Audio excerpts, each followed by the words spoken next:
Mga repa, tara, luto tayo. Leeg ng manok. Pwedeng pang ulam o para sa kainuman mong mahilig sa pulutan. Ito ang mga kailangan. Bawang, 2 sibuyas, at luya. Gawain nyo lang na parang ganito. Maglagay ng matika sa kawali.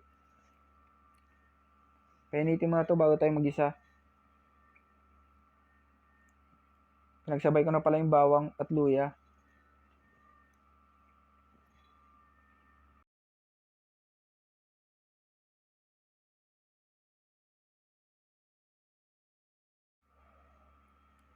Igisa nyo lang hanggang bumango. Ilagay ko na pala yung sibuyas, hindi ko na napakita. Tapos yung magisa, lagay nyo na din yung manok para simulan na din ang paggisa. Igisa nyo lang yung manok hanggang magmantika. Pusa na yung magmamantika. Igisa nyo lang na maigi. Naglagay na pala ako dito ng paminta para bumango. At igisa natin ulit.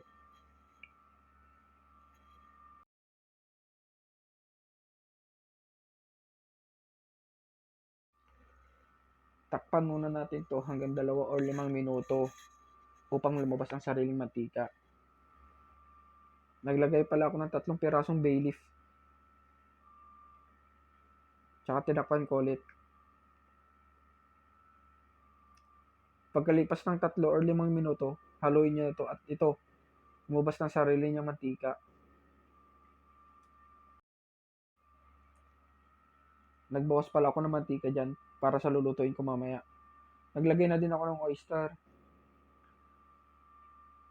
Pampalasa.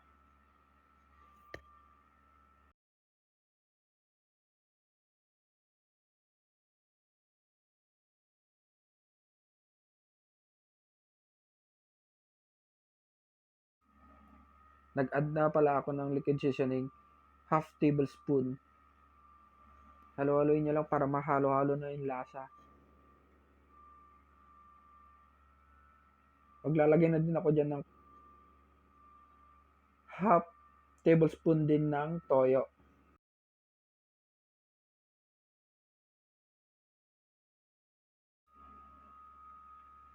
Mag-add kayo ng kalahating basong tubig. Takpan at hayaang maluto hanggang 10 to 15 minutes.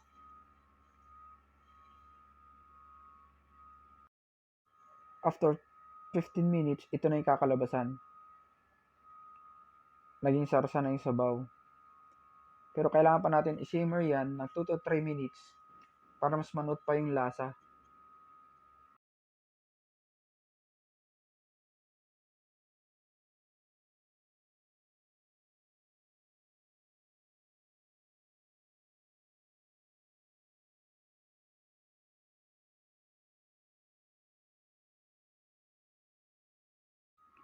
Tapos na yung ulam, kaya magsangag naman tayo. Gamit ko pala dito yung mantika ng manok.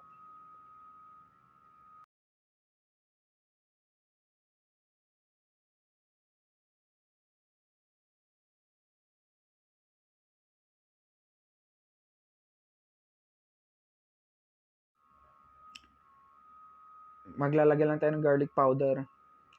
Tinamad na kasi ako maghiwa ng bawang.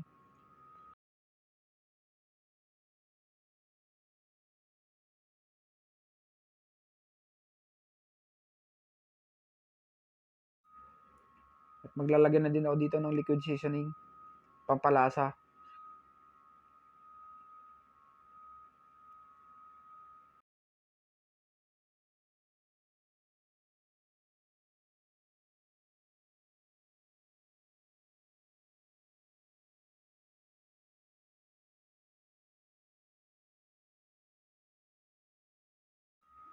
Yan, tapos na.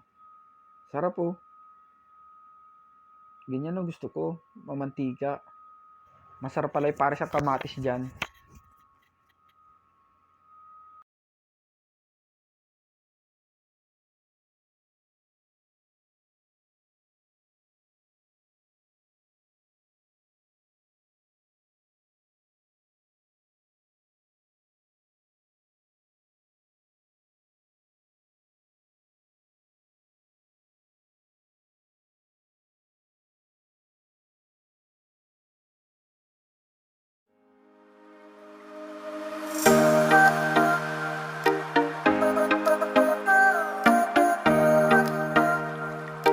Napapikit pa si Loco.